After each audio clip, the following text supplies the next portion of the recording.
こんにちは。今日はですね、沖縄の中心都市、那覇の奥深い世界へと皆さんをご案内します。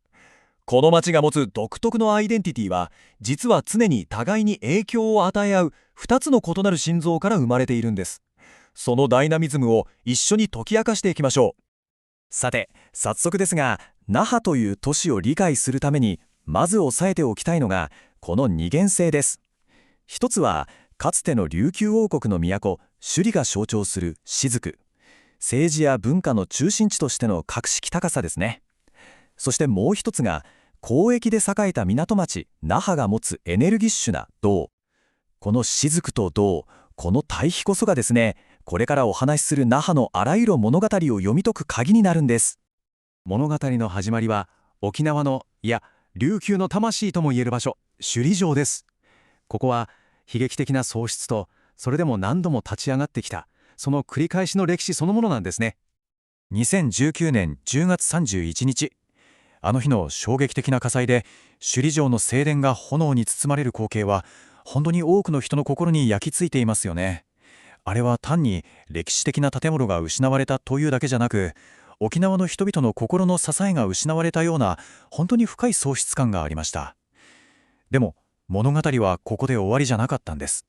そしてこちらがその復興への歩みなんですけど、これがまた興味深いんですよ。火災のすぐ後にはもう基本方針が示されて、翌年には復元、防災、継承という3つの大きな柱が立てられました。つまり、ただ元通りにするだけじゃない、過去を忠実に復元しつつ、未来の災害に備え、そして琉球時代から続く貴重な建築技術を次の世代につないでいこうと。この壮大なプロジェクトが2022年にいよいよ本格的に始まったということなんです。で、この復興計画の心臓部とも言えるのが、この見せる復興っていうすごくユニークな考え方なんです。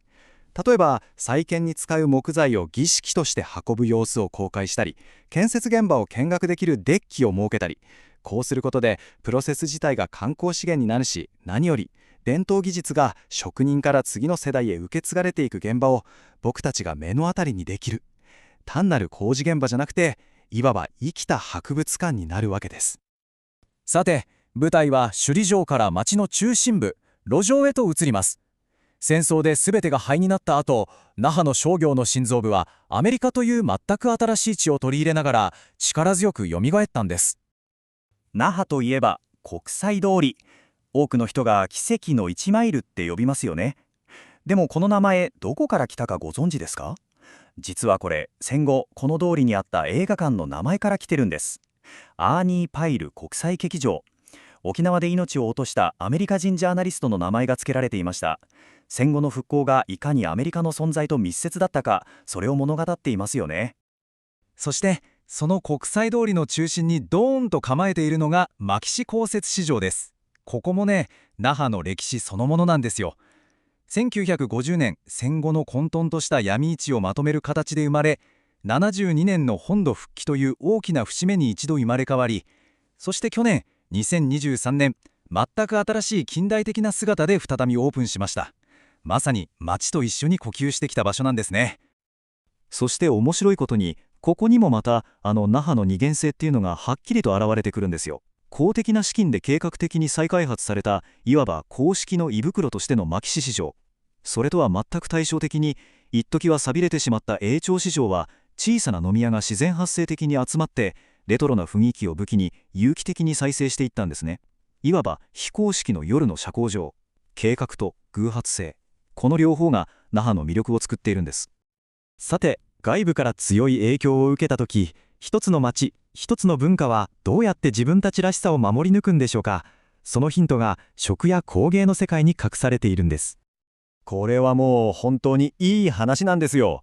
本土復帰したらそば粉が入っていないのにそばって名乗っちゃダメだっていう本土のルールが壁として立ちはだかったわけです。でも沖縄の人たちは諦めなかった。これは我々の文化なんだと。そして粘り強い交渉の末、ついに1978年10月17日、本場沖縄そばという特別な名前を勝ち取ったんです。これは単に食べ物の名前を守ったっていうだけじゃなく、自分たちのアイデンティティを守り抜いた戦いの記録なんですね。同じように沖縄で飲んだ後の締めはステーキっていうちょっと独特な文化がありますよね。あれも実はルーツがはっきりしてるんです。米軍統治時代、衛生基準をクリアしたお店に与えられた A サインという許可証。これがあると当時希少だった肉肉なんかが手に入りやすくなった。そこから沖縄独自のステーキ文化が花開いたというわけです。この自分たちの文化を守り育てるっていう姿勢はもっと昔からありました。例えばこの壺屋焼きの地区、今から300年以上も前に琉球王国が国の政策としてバラバラだった窯を一つに集めて作った、いわば焼き物工業団地だったんです。壺屋では昔から生活のための素朴な荒焼きと装飾的で美しい紙焼きっていう2つのスタイルの焼き物が作られてきました。でも時代は変わります。那覇の町がどんどん大きくなってくると、伝統的な登り窯から出る煙が公害問題としてクローズアップされてしまった。伝統を守るか町の発展を選ぶか、厳しい選択を迫られたわけです。でもここで彼らが見せたのが見事な適応力だったんですね。ピンチをチャンスに変えたんです。煙の問題がないガス窯に切り替えつつ、この地区そのものをやちむん通りとしてブランド化し、観光客を呼び込むことに成功しました。まさに逆転の発想ですよね。ここまで静と動、計画と自然発生、伝統と近代化、いろいろな2つの顔を見てきました。じゃあ那覇という町はどうやってこれらの要素を一つにつなぎ合わせているんでしょうか。その答えが地域に根付いた力強いお祭りや儀式の中にあるんです。まずはこれを見てください。那覇大塚なぶき。この綱、総重量がなんと40トン。ギネス記録にもなってるんですよ。スケールが違いますよね。でもこれただの力比べじゃないんです。一番大事なのがこの頭つら盆と呼ばれる巨大なピンをメツなどお砂にガッシンと差し込む瞬間、これで2つの綱が1つになる。これが陰と陽の結合を象徴していて、町に豊かさをもたらすと信じられている非常に神聖な儀式なんですね。こういう伝統と現代のうまい融合っていうのは他の祭りにも見られます。例えば那覇ハーリー。このドラゴンボートレース、本来は旧暦で行われていたものを今はゴールデンウィークに開催しているんです。なぜかというと、その方が観光客も含めてたくさんの人が参加しやすいから。神聖な儀式でありながら現代のエンターテインメントとして街を盛り上げる役割も担っているわけです。そして現代の那覇をつなぐ最も象徴的な存在がこのモノレール、ユイレールです。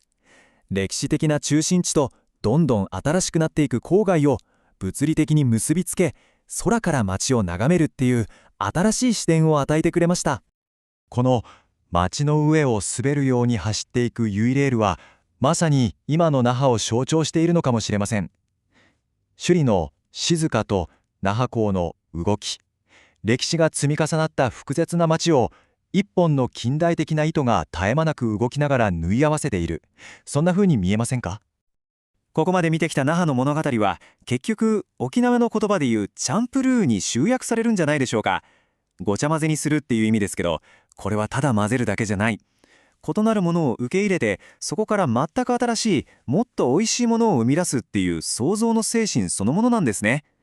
さてこのチャンプルー文化はこれから一体どんな新しい那覇を作り出していくんでしょうか。それを考えるだけでなんだかワクワクしてきますよね。